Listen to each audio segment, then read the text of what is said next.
Thank you so much for attending today. My name is Willie Caritas, and I am the project manager for the Route of the Badger, which is a Trail Nation program of Rails to Trails Conservancy. Our Trail Nation portfolio consists of 8 different projects throughout the country. Ours focuses on Southeast Wisconsin. We have 7 counties within the Southeast Wisconsin, and there's about 350 miles of existing trail. Our objective is to connect all of those trails together to form a 719-mile network.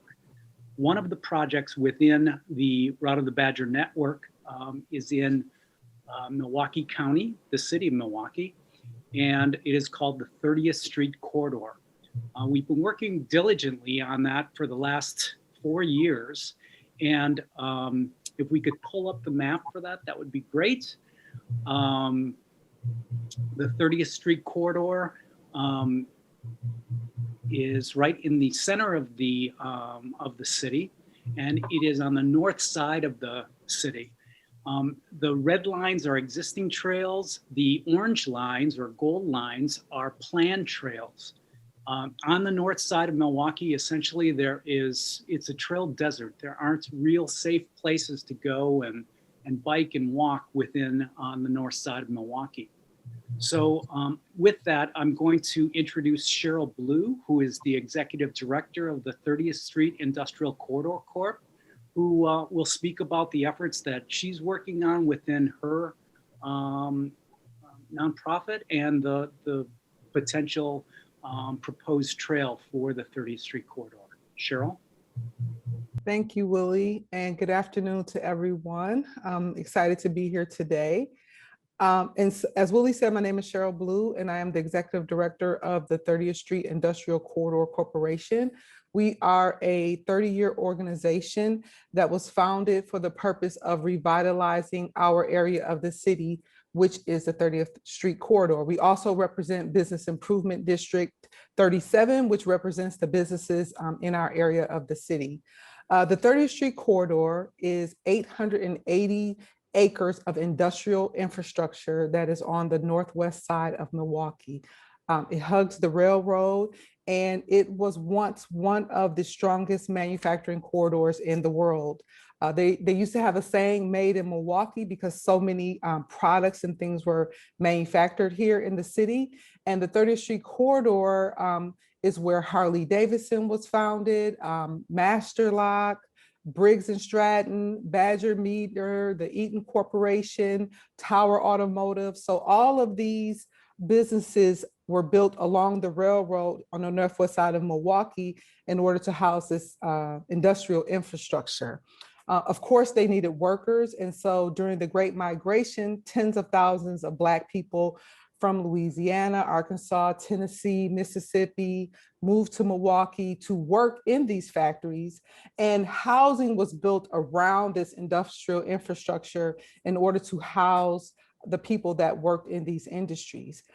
Because of this, at one time, Milwaukee had the highest standard of living for Black people in the United States of America. And these were very prosperous blue-collar neighborhoods that surrounded this area.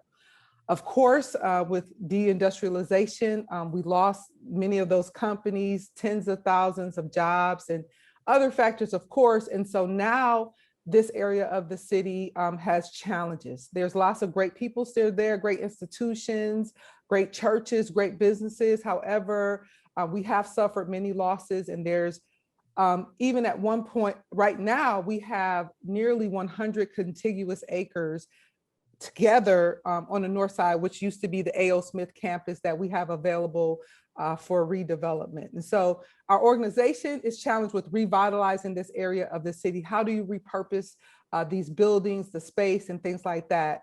There are many industrial areas in Milwaukee. You have the Menominee Valley, you have the Harbor District and things like that, that have been successful in revitalizing. But what's different about our area is it's a densely populated community that is about 95% Black and at least 40% under 18 in the community. So we have challenges, but we are very intent upon solving them and revitalizing this area of the city for the people that live there.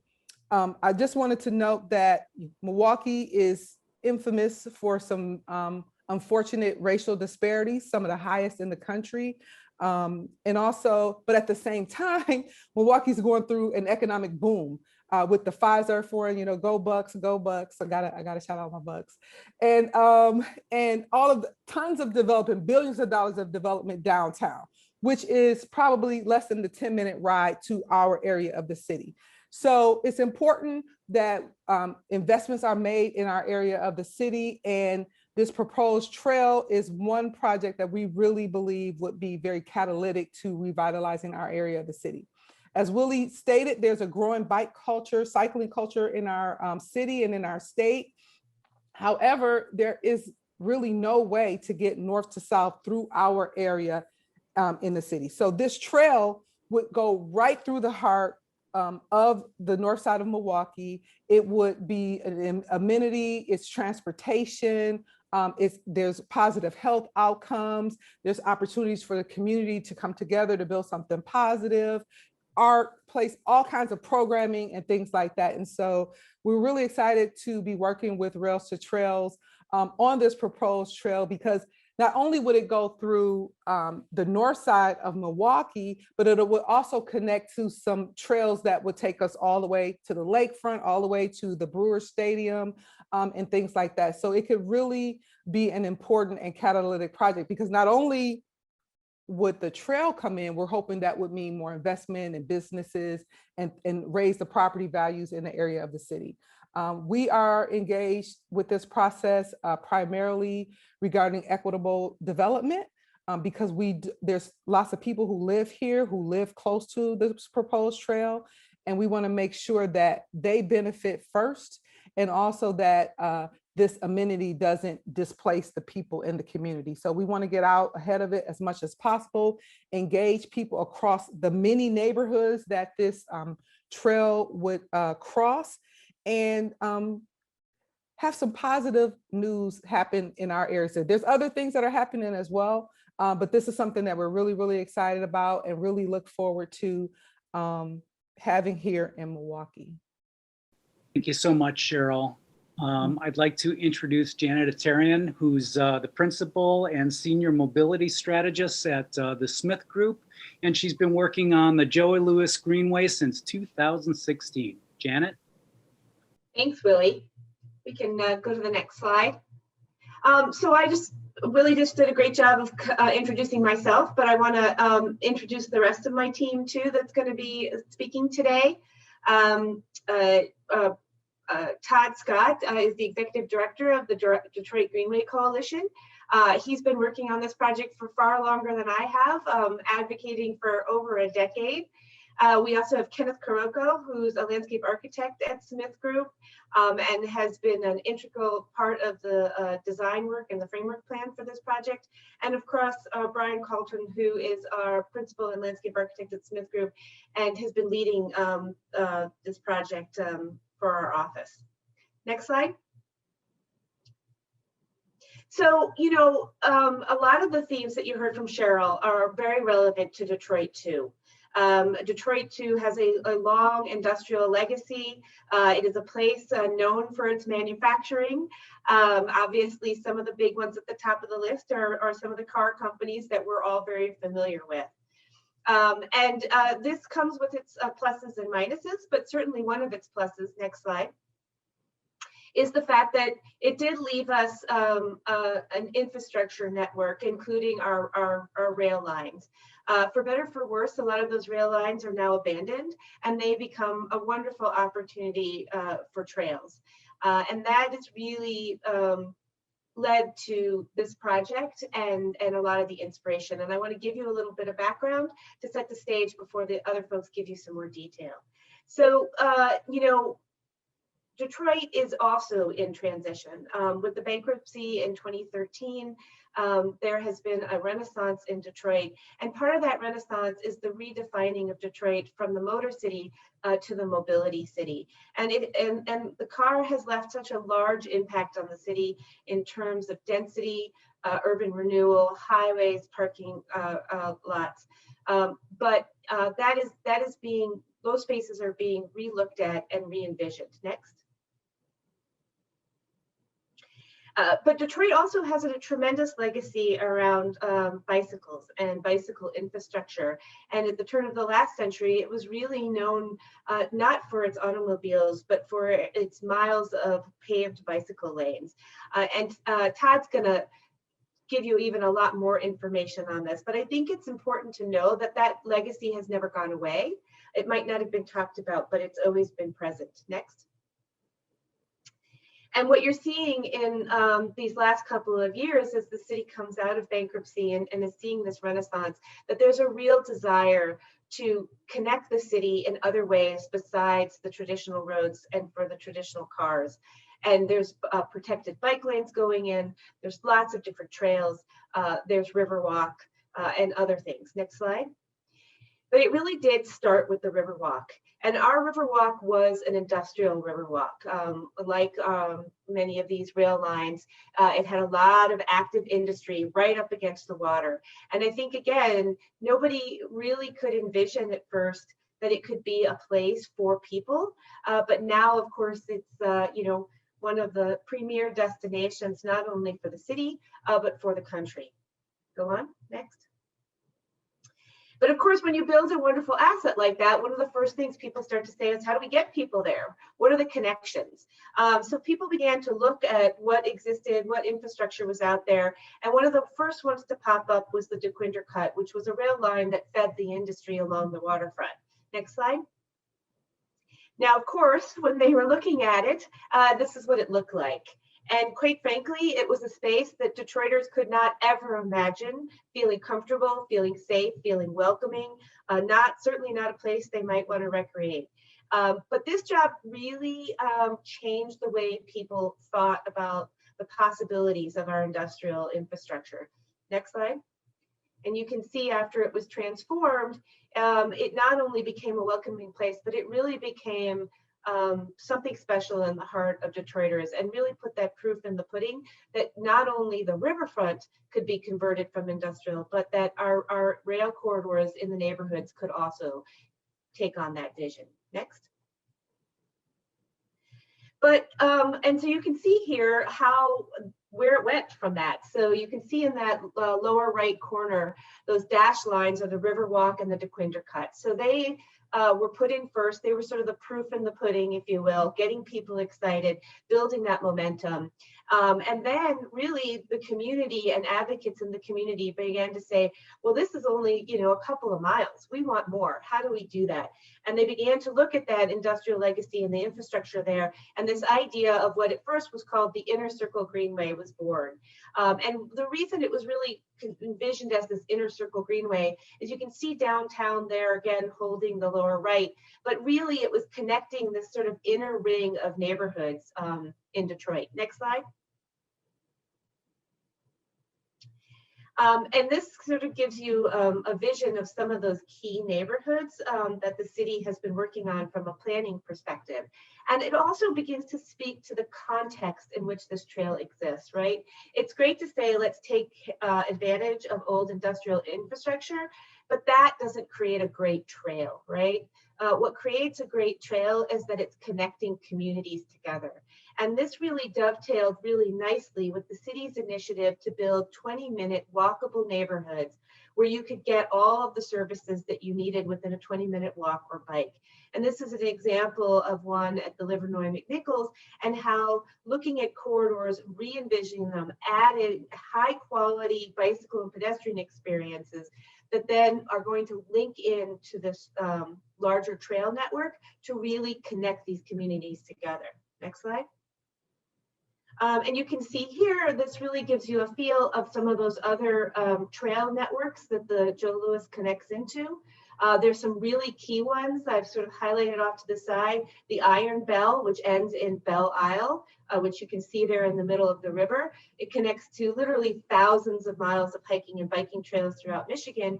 And then the Gordie Howe, which is there in the, yes, thank you, in the lower center there, which is going to be a brand new international bridge with biking and pedestrian facilities and will connect the Jolos to all the trails in Canada and in Windsor. Next slide. But there are many types of connections that really start to inform this trail, and you'll see how that plays out over this presentation. Not the least of which is that important roadway grid and the transit that comes along with it. And how do you make it so that you're not just creating a 27-mile loop, but you're actually getting people access to jobs, access to recreation, access to healthcare by linking them to transit in the larger network. Next. And then, of course, access to open space and parks. And this is something we heard from the community over and over again as something really important. This concept of one Detroit for everyone. What does that really mean? And how do we really get people to feel comfortable and safe accessing some of our premier green spaces, including this new one, which is just beginning construction along the West Riverfront. And the Joe Louis is now going to run right along one side of this. But of course, it's not just about infrastructure and connections. It's really first and foremost about people and communities and neighborhoods. And as I mentioned before, the Joe Louis, outside of the corner held by sort of the downtown, it goes through some very low density, very hard hit areas of the city. Detroit is a place with a strong center and strong edges, and kind of the donut in the middle is very weak. You can see on the picture on the left, some of the vacancy there in blue. We have a ton of vacancy in this area. And again, the city, since its heyday, has lost over 50% of its population. Next slide. But of course, there's also issues around race and about income and equality that get very much brought into this. One of the wonderful things about the Joe Louis is that it does reach a lot of our different racial and ethnic communities in Detroit and connect them together, which is great. But also, Detroit is a majority minority city, over 80% African American. And not surprisingly, a lot of the issues that have been brought about in the African American community due to racial injustices are very present in Detroit. And so there's a lot of issues around poverty, around literacy, around access to healthcare, about health outcomes that really are important, and a project like this can really address. Next slide. And that really leads us to talking about, what do we mean when we're talking about equitable access and equitable mobility? And when we talk about projects like this driving equity, how do we measure that? And a lot of work was done, and you're going to hear about that more, around engaging the community, not to just understand what they might want to see in a trail, but what was really going to make a difference with the quality of their lives, whether it directly related to the trail or not, and how this project could make an impact on those things. And finally, I think it's really important to talk about just the idea of why this trail is called the Joe Louis Greenway, and how important that is, and how much it not only informed the design of this project and the goals of this project, but really became a catalyst for even how the community thought about the project and engaged with the project. Joe Louis was someone who, in addition to becoming, an amazing world-class fighter, really cared about the communities that he lived in. He cared about Detroit, and he knew that he represented something special for the Black community and could be a bridge to opportunity. And I think that has been a theme, along with his emphasis on just health, that has really resonated in this project. And now I want to turn it over to Todd to talk to you a little bit more about the culture. Thanks, Janet. Next slide. So Detroit has seen many decades of disinvestment and population loss. One outcome is that there's significantly reduced traffic. Detroit built its road network for 2 million people and then built an extensive freeway network, and then the city lost 1.3 million residents. So this result means we have really wide streets that encourage speeding, but are also a great opportunity for complete streets. Next. As Janet mentioned too, Detroit's got a lot of railroads that have been abandoned, and this too presents a great opportunity for rail trails. Next. Also, due to the city had a great deal of debt, which really limited their capacity. So when the Community Foundation for Southeast Michigan's Greenways initiative was there to provide grant money for greenway development, the city really couldn't take advantage of it, but many of Detroit's nonprofits did. And they began greenway projects in pockets all around the city of Detroit, but they soon ran into common problems such as how do they maintain them and how do they insure them? And really there wasn't an overall greenway vision for the entire city. So recognizing this problem, the Community Foundation and Michigan Trails and Greenways Alliance brought these nonprofits together on a monthly basis beginning in 2007. Next. And this led to the creation of the Detroit Greenways Coalition. Our vision is for a citywide network of safe, convenient greenways, complete streets, and bike lanes that connect up every neighborhood for users of all ages and all abilities. One of the first projects of the coalition was to develop a citywide greenway network vision, which pulled bike lanes from the city's non-motorized plan to help knit together the various greenway projects. This really helped funders and elected officials see the bigger picture. It also helped sell Detroiters on greenways. One major milestone that Janet mentioned was the DEQUINDRE cut. Before it was built, residents struggled to see how this neglected and blighted area could be a safe place to walk or bike, or even if this was a priority for the city of Detroit. And we heard people say, you know, I'm not going to go down into that ditch. But once the first phase was built, those same residents asked, how can we make this longer? The answer is to make the Joe Louis Greenway, which extended the DEQUINDRE cut all the way around the city. And the initial vision for this was more of a walking and biking path. However, the city planning department saw this as much more. This could be our Atlanta Beltline, a path that also includes network and retail redevelopment, affordable housing, parks, and much more. And I felt this was really a smart move since the Joe Louis Greenway was going through neighborhoods that hadn't seen investment, much less city planners, in decades. And building a biking and walking path wasn't a priority for those neighborhoods. So by expanding the scope of the project to include the community's priorities, it helped overcome pushback. One example of this, I gave a presentation on the Joe Louis Greenway in this neighborhood with many challenges, and a resident asked why they should support this project when the city hadn't addressed her concerns about blight and dumping. And I agreed. I said, you shouldn't support this greenway until the city addresses her priorities. She should use this greenway as leverage to get her priorities taken care of. And I said, besides, the city doesn't want a greenway going through a neighborhood with blight and dumping. Another example over on the west side was even stronger, where they took their list of priorities and gave them to the city. They even created a group called the Greenway Heritage Conservancy. They gave tours of the area and made sure all their priorities for their community were included within the Joe Louis Greenway. So this really shows the way of lifting up community-based knowledge and wrapping that into your trail project. I also want to talk a little bit about Detroit's bike culture. Detroit has over 80 bike clubs now. The caveat is not all of them are as active as some, but some are just t-shirt clubs where they just make special t-shirts for the club riders. Others have a whole elaborate membership procedure. Next. But what they do is they hold rides, multiple rides every day of the week, riding through the neighborhoods at a slow and comfortable pace.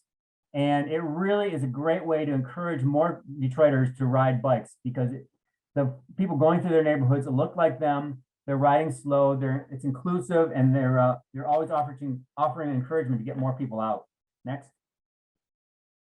And often the bikes are very cool as well, amazingly cool, which builds upon Detroit's do-it-yourself mentality.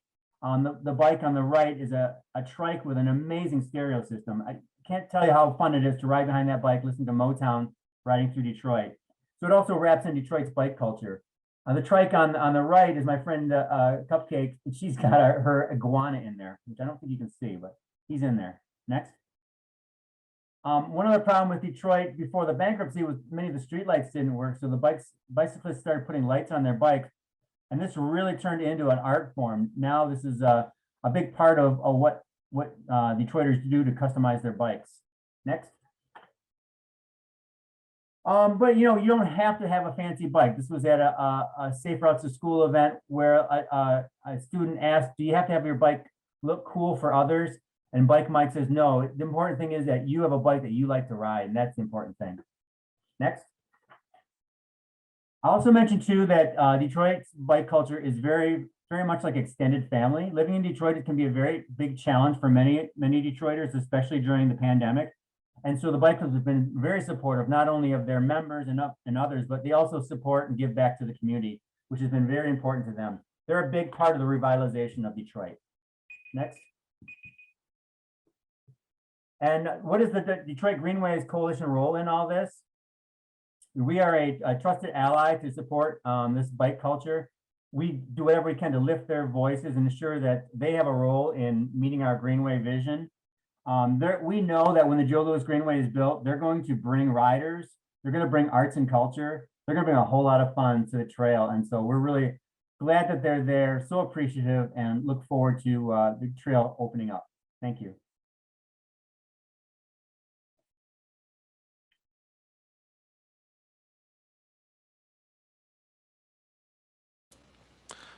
Thanks, Todd. My name's Kenneth Kokroko, and as Janet said, I'm a landscape architect with Smith Group. And today I'll kind of build on what everyone else has talked about and share a bit about the public engagement process for the framework plan and how that process really reflects our commitment to equitable trail development in this project and how it relates to the work that's being done in Milwaukee today. So at its core, the goals of the project really were to use a variety of design, planning, and policy approaches to realize improved connectivity and accessibility in the city of Detroit, and specifically to really improve the quality of life for Detroiters living adjacent to the trail, as Janet had mentioned. And so to this end, we really wanted the framework plan to be a responsive document that really met the needs of the community. And as you can see in this word cloud that highlights some of the feedback we received, that the community members were really savvy in understanding the potential for the Greenway to provide benefits that extend well beyond connectivity and include things like improved housing, job and economic opportunities, public arts, and education and community programming as priorities. And the goal of being responsive to community needs and priorities started at the very beginning of the project. And in this image here, you can see an event held before Smith Group was actually contracted to develop the framework plan, where our firm and another finalist consultant team met with community members to discuss how we would partner with them to make the vision of the Greenway a reality. And based on those interactions, community members were able to have a voice in choosing who they would work with to develop the framework plan. And thankfully they selected Smith Group and our team. So as we continued interacting with community members, it was clear that they wanted to have a seat at the table, that they wanted agency and to have their voices heard when it came to what should or shouldn't be part of the plan, and to know what the planning team was, that the planning team was really genuinely committed to understanding those priorities. And this is a really important thing to understand as we work in Detroit, as our work, in Detroit relates to the 30th Street Corridor project, because often in such large projects, and in the chaos of simply getting things done, it can be really hard or really easy to lose sight of the fact that we're ultimately working for the benefit of the community, as Cheryl had mentioned. And so this table highlights our approach to the engagement and really demonstrates both the intensity of the schedule and the strategic approach that allowed us to gain the most useful information at key times from target stakeholders. And you can see here that we didn't just hold meetings where we were pontificating about planning or just asking for feedback with dot voting exercises. We were really planning interactive events like neighborhood walk and talks where people could show parts of their community that they were proud of or concerned about, community dinners that brought people together from different backgrounds to talk about the project and their vision, housing and economic development panels with experts who could answer questions and address concerns concerns, and also equity planning workshops where community members were not only informed of the many aspects under consideration, but also participated in generating ideas on how we could meet the challenges of equitably developing a trail through their communities. And another way that we really tried to meet people where they were was by providing a plethora of information in multiple languages on when community meetings were happening. And to this end, we distributed thousands of pamphlets, postcards, and other outreach materials, and were able to garner participation by what our engagement consultant called the unusual suspects. So these are people who don't usually come to these types of meetings. You know, we all know about people who are really actively involved and come to meetings all the time. Well, we took an approach where we went out and got people to get involved who had never been to a public meeting. And we leaned on the great graphic design work of our team to make these materials really inspiring and engaging and reflective of the communities that we were targeting. And this picture from one of those events really highlights how the engagement process brought stakeholders together to engage in dialogue on the topics at hand and a literal exchange of perspectives and ideas. And this idea of being a convener, I think, should always be at the front of mind for practitioners in the process of equitable trail development, which is why I think it's so great, the work that Cheryl and her group is doing, being involved, part of the process, bringing community concerns to bear as the planning is underway.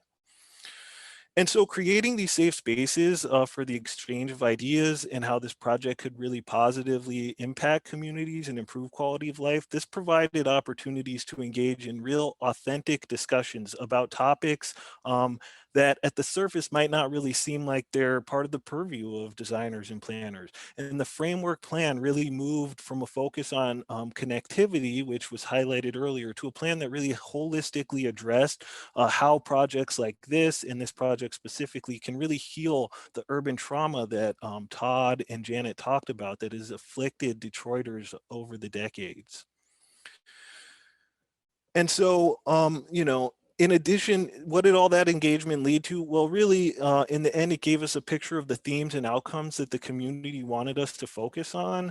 For example, equitable growth was something that we knew we wanted to include from the start of the planning process, but through our engagement, we were able to really drill down and understand what that meant to the communities we engage with, which better helped us direct our recommendations. And we also heard how people saw the trail as an opportunity to improve health outcomes by providing safe spaces for active recreation, which a lot of the communities through which the trail pass don't currently have. And in addition to this, there were also concerns about providing environmental benefits and celebrating the city's history and culture. So you can really see that the feedback we got was much more than just about safety and connectivity and accessibility. And before I pass it along here to Brian to talk about the details of the design, I just want to leave you with this quote here up on the screen because it really speaks to how critical thoughtfully engaging communities is. And I hope it inspires you to highlight authentic engagement as a key part of equity in trail development because, you know, as designers and planners, we have the technical expertise, our community, but our community partners offer a depth of knowledge from their lived experiences and perspectives that really helps identify design solutions that can achieve those transformational results that we speak of and meet the greatest and highest needs for the community. So thank you. Good afternoon, everyone. Brian Charlton of Smith Group. And so I'm going to add on to what Kenneth has been talking about and really kind of get into more specific details about the overall design itself and really jump down into the development of the phase one piece of the Greenway itself. Next slide, Kenneth. So the Joe Louis Greenway is currently designed to extend 27.5 miles around the city of Detroit, really creating a continuous loop, serving as a primary backbone to the city and regional's non-motorized facilities. This project is a major undertaking and will require a creative and in-depth strategy to successfully implement the project. As part of the initial framework planning for the project, a number of key factors were considered in developing the strategy for the implementation and ultimate success of the Greenway. Two of these items kind of rose to the top of the list. The city and the project team purposely placed the community impact of the Greenway at the top of the list, Intentionally, the Joe Louis Greenway was focused on being designed to improve and enhance the local community and neighborhoods that it extends through. And then secondly, property control popped up as a major component as well, since it was basically a primary requirement in order for the Greenway to be developed. The city either needed to own or control or have an easement on the property to develop the Greenway. Next slide. So phase one that we're looking at is a 2.8 mile segment out of the Greenway located in Northwest Detroit from Warren Avenue up to Fullerton Avenue. It will be primarily located on the Conrail right-of-way corridor that the City of Detroit purchased, but there are a few small segments in phase one that will extend on to the on-street segments or adjacent roadways to circumvent some site issues and conditions that the Greenway wouldn't be able to get through. The next slide. The Greenway is really more than just a trail itself. The Greenway serves a much wider and deeper purpose in improving the quality of life for Detroiters. The analysis you see here really highlights the neighborhoods near the Greenway. They're in dire need of support and investment. These particular areas of Detroit have not seen investment in the neighborhood in decades, and have suffered from deferred maintenance and lack of basic services for a very long time. The area that you can see highlighted there with the dashed line is the phase one project area, which was purposely located directly on top of one of these hotspots. Next slide. So why are we starting the construction here? Really, the phase one segment was purposely located in one of the most challenging locations along the entire route of the Joe Louis Greenway. This particular area contains significant environmental contamination concerns, years of illegal dumping, blight, and a long history of industrial and manufacturing land uses. So really, the purpose of this is really to locate it for those two reasons: for the impact of the community and for property control. Looking at this first segment here with the residential segment here shows the different adjacent site conditions, and shows the trees in the middle of the site that are basically composed of weak wooded trees and invasive trees that have been removed to allow for the environmental contamination to be treated. Next slide. The next segment here really highlights the varied conditions and challenges that the Greenway will extend through the industrial areas here, seen here with the auto salvage yards and warehouses. And you can see in the bottom right image that this is already being started to clear up in the spring right now. And the industrial areas we really wanted to look at specifically how we're going to screen those areas using retaining walls, opaque fences, and landscaping and so on to really improve the aesthetics, but also the environmental conditions of the site as you go through some of these more hard-hit segments. Next slide. The southern end of phase one at Warren Avenue will include one of the wider segments of the right-of-way that extends out over 300 feet. Will provide an opportunity for more significant green park space and the opportunity for a major trailhead that can be used for a pavilion, community meetings, an iconic playground, exercise areas, picnic areas, and restroom facilities. Next slide. In designing the Greenway, one of the key messages that we heard from the community members was to ensure that the design of the Greenway was for everyone.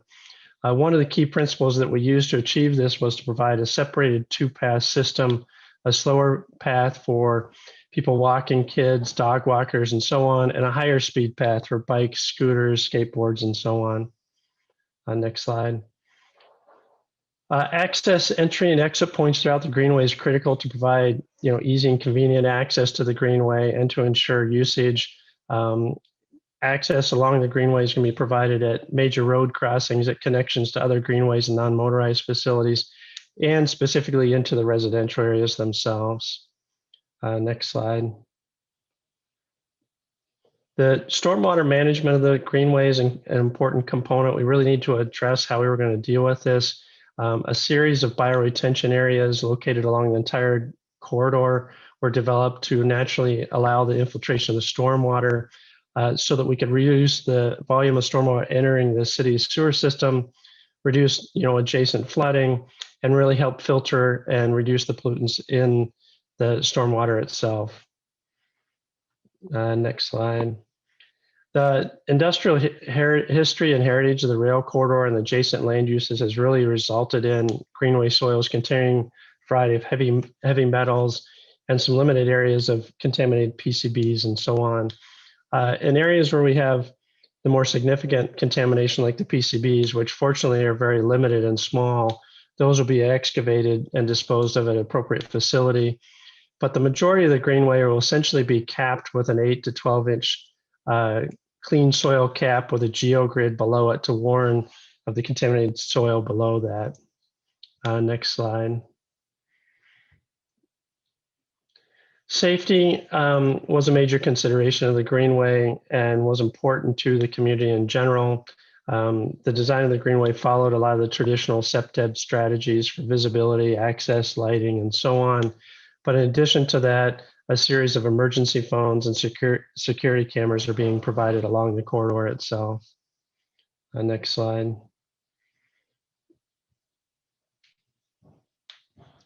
The overall project construction cost is estimated to be about $210 million. This project cost was based on comparable project data and bid tabs and so on.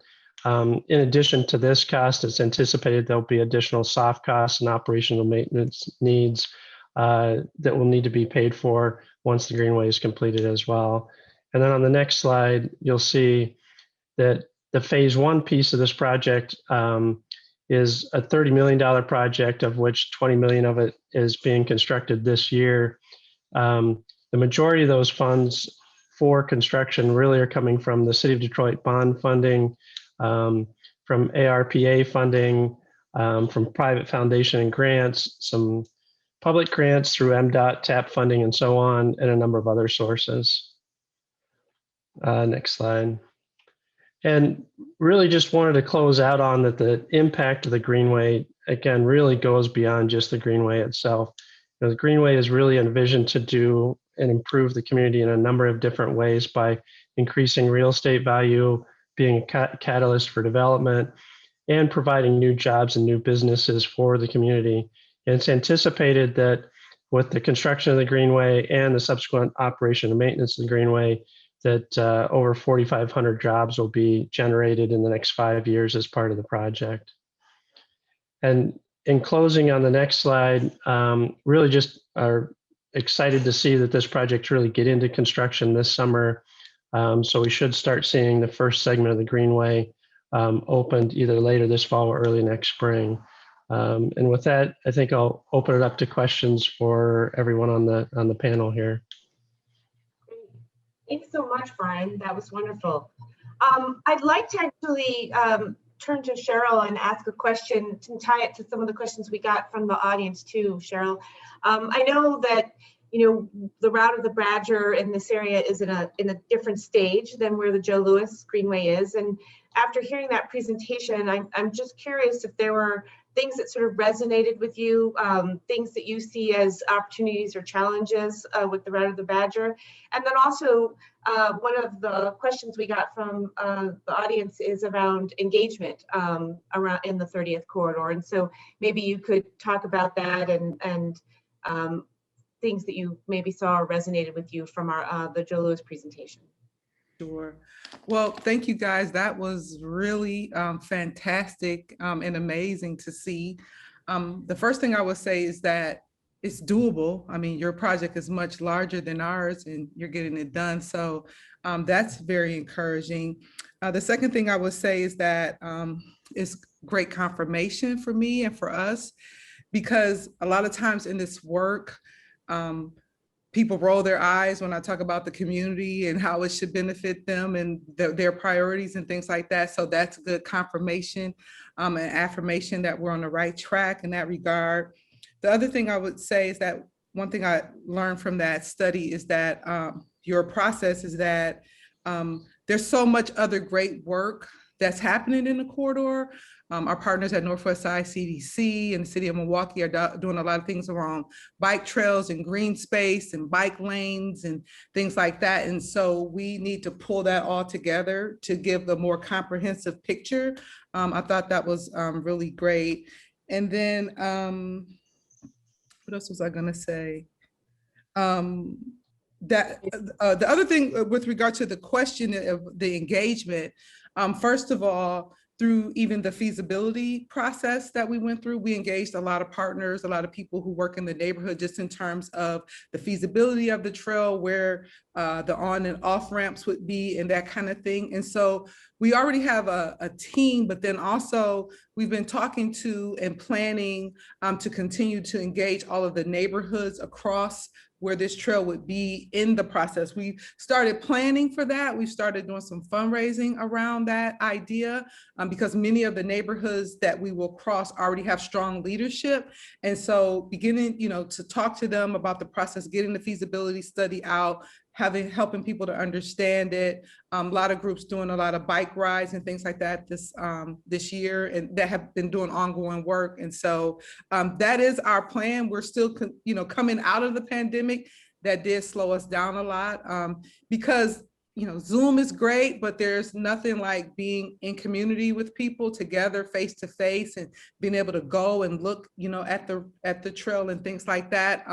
So we're hoping as things are opening up more that we'll be able to really get going on our process. That sounds great. Thank you.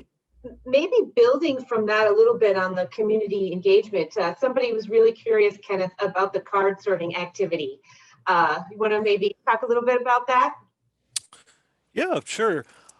So that was a fun activity, and I should say that was developed by one of our sub-consultants, local minority and women-owned business in Detroit, Sidewalk Detroit, and in partnership with another sub-consultant, which was Studio Incognita, our graphic designer. But a fantastic way to really get people to look at what their priorities for themselves are, and then also to discuss those priorities with others. So really, it was an activity, not a game, but where people were presented with cards that fell into 5 different buckets, related to arts and culture, connectivity and accessibility, and others. And together in a group, they were to kind of prioritize those cards in those different groups and discuss amongst themselves to validate why they chose them and why others should think about certain cards. And together they were to come to a consensus about what the group's priorities were, and then to rank the top, second tier and third tier priorities. And in that way, it really involved the convening of people of different perspectives and ideas, and allowed people to really get feedback back and forth about that. And then what was interesting is we actually, as we did the process, grouped different geographic regions and people who were around different parts of the trail, because we knew that, based on certain areas, as you saw on the map that Brian showed, that different folks based on their geography might have different priorities. And that also allowed us to think about not just equally distributing amenities along the trail, but equitably distributing them in the places where they were needed the most, right? And so that's one of the things that's really, really important about that activity. And, I think our sub-consultants should, package and sell it, because it's quite popular every time we share any information about it. We do have a link that describes more of our engagement process. Some colleagues wrote a blog post about it, and we'd be happy to share that out so people could get some more details as well. Great. Well, sort of building on that, Kenneth, and this can be open really to any and all of you, including you, Cheryl, because I think it touches on everything we were talked about. But there were several kind of questions around the sort of equity piece that maybe I can sort of roll into one. Somebody earlier asked just about those specific sort of equity metrics that we talked about for Joe Louis, and I did send the link to the framework plan where you can find more details on that. But there were questions around, displacement, right? And what happens when you put in a trail like this, and how can that maybe displace residents, especially those who are renters? and just in general, how did we address issues around equity, and building that into it. And I think there was a third one I wanted to sort of roll into that. Well, maybe those were some of the big ones. So maybe we talk a little bit more about, what does it really mean to create and drive equity, and continue to serve the people that live in the community without displacing them.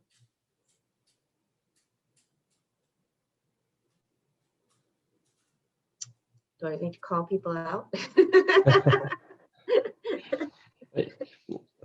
I can probably add a couple of things, Janet, and then maybe someone else can build from it. But the development of the two most recent steps, there was the framework plan developed, and then most recently we did the phase 1 design for the Greenway.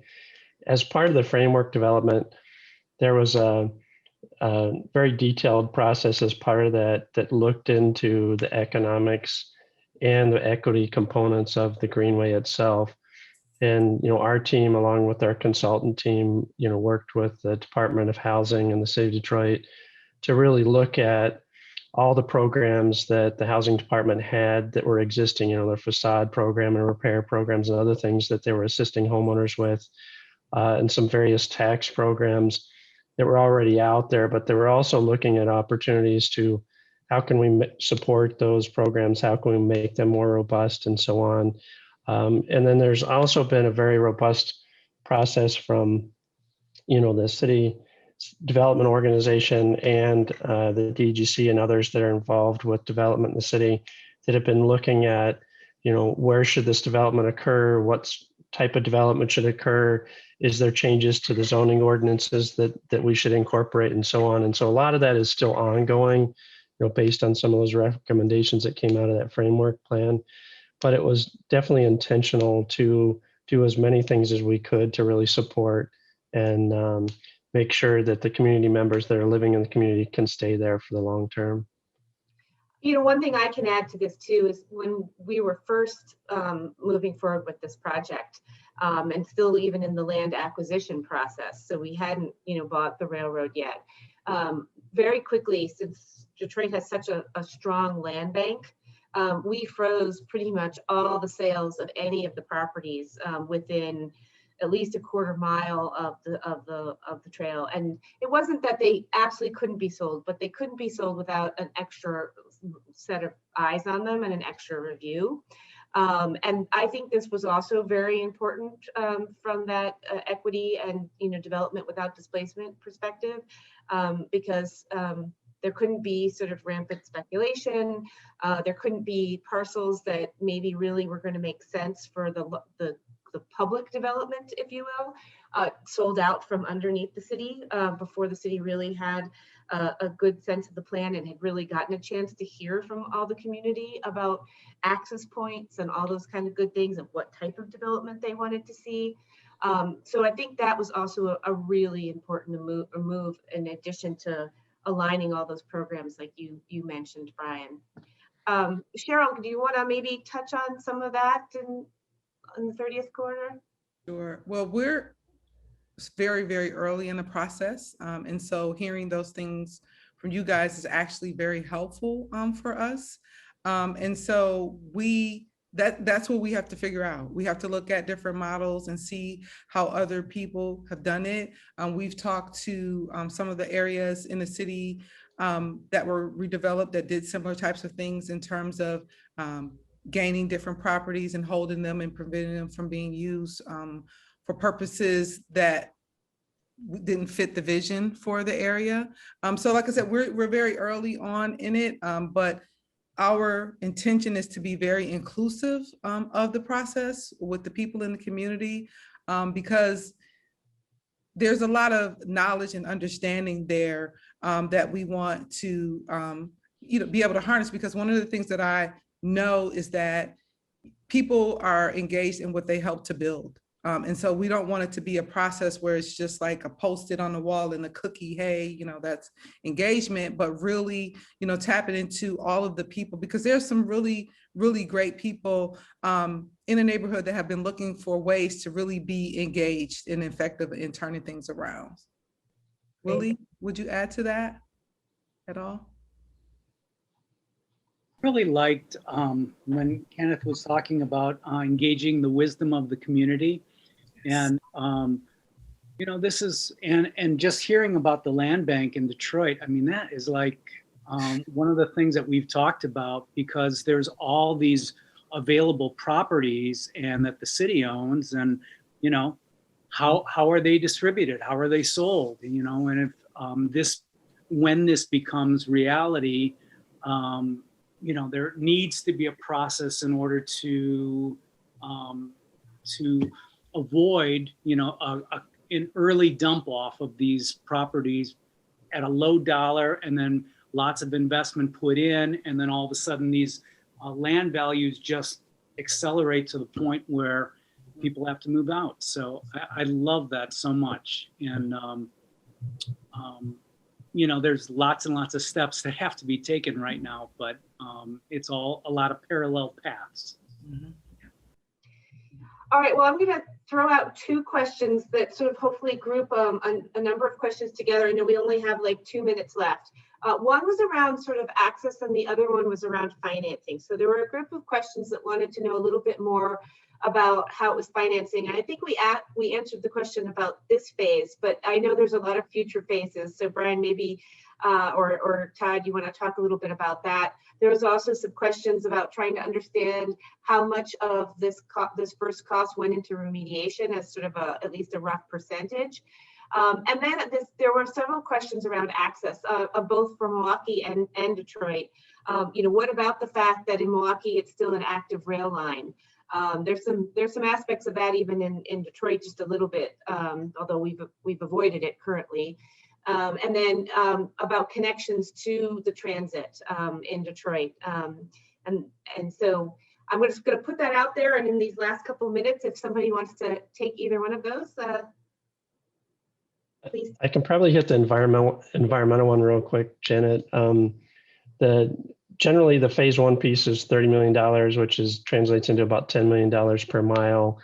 Out of each mile, where we're spending anywhere between $1 million to $2 million for environmental related mitigation and components related to that. It actually became a very significant piece, particularly for the rail corridor segment of the off-street segment, just because of the highly industrial area that we're going through. So, you know, we can follow up with more information on that, but that was a key component. And then in regards to the funding, I shared a couple of slides on that, but in essence, it's envisioned in the big picture of being kind of three big pieces, you know, funding coming from the city of Detroit, funding coming from private philanthropic, you know, foundations and granting, and another kind of third part to that would be public sources, public grants and other agencies and so on. And I think right now they're trying to target those evenly, you know, kind of a 30-30-30 kind of thing. But that's still being worked through. And there's actually a working group that the city of Detroit and others and myself are working on to kind of solidify those in more detail and kind of tie in the funding for various segments of the Greenway to the available resources for all those. So there's you know, we could talk on that for quite a bit, but I know we're about out of time, so. Anything about the access issues? I know I love to talk about that, but I think the Route of the Badger is interesting that way because it is very active, and that I think that hasn't even all been worked out, correct, Willie? About Currently owned by a short line railroad called Watco, and it was just recently purchased. They just recently purchased it from Canadian Pacific. So, you know, that's a relationship to be worked on in the future, but this is a rail with trail. So it would be an active rail line with a trail next to it. And so that presents all kinds of opportunities and challenges as well. So, yeah. And I think, you know, and Brian, you can jump in, or Kenneth, the connections on the Joe Louis to the network and how that happens and wayfinding. It's different because of the different types of streets it does cross. So there's a series of typologies that were sort of developed depending on that scale of the street. It also means there's a lot of at-grade crossings often at those locations too. So that becomes part of it. It's not just making the connections, it's just how the trail even continues across. And so all those things get tied together. But I think it's also fair to say, Brian, and please jump in, that was only taken so far in the master plan to date. And there's a lot of, I think, work that needs to continue to be done to really strengthen those connections and what that looks like. And I know one of the things that the city is working on, and we're working with them on, is like beginning to experiment with just mobility hubs and what those look like and how you really make those community focused and grown out of the community. And so how do all those things come together at those places? Because they're often access points. Sometimes they're more park-like spaces, as Brian showed. You know, they're places where you connect to transit and other forms of mobility.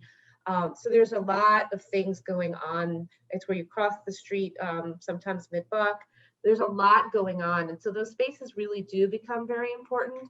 But they really are part of the last mile, first mile solution for the city, especially for these low density neighborhoods that often don't have transit directly going through them or that close by. I guess just adding that real quickly, that is a very key component, and I didn't get too far into the design, but we looked at everything from neighborhood connections by using like some DLBA and city-owned property, to make direct connections right into the core of various residential neighborhoods, right to the Greenway itself, to the major trailheads at significant road crossings or at intersections, to bring more in the the regional traffic and the more larger kind of connections to the bus transit, connections to those locations, and particularly like on Woodward, where you have the Q line and other things that are coming online. So we tried to make connections wherever we could in regards to the access, and there's, I would say, a strategy that's multi-pronged to hit everything from public transit, through, pedestrian parking and so on, to get all the different types of users. But I think, as you noted, Janet, that there's a significant opportunity because of all the changes in mobility and how people are getting around these days, that there's a lot more work to happen there. But we really see that as a critical piece of the Greenways, to make sure that if you don't provide the access and connections, then the Greenway would not be successful.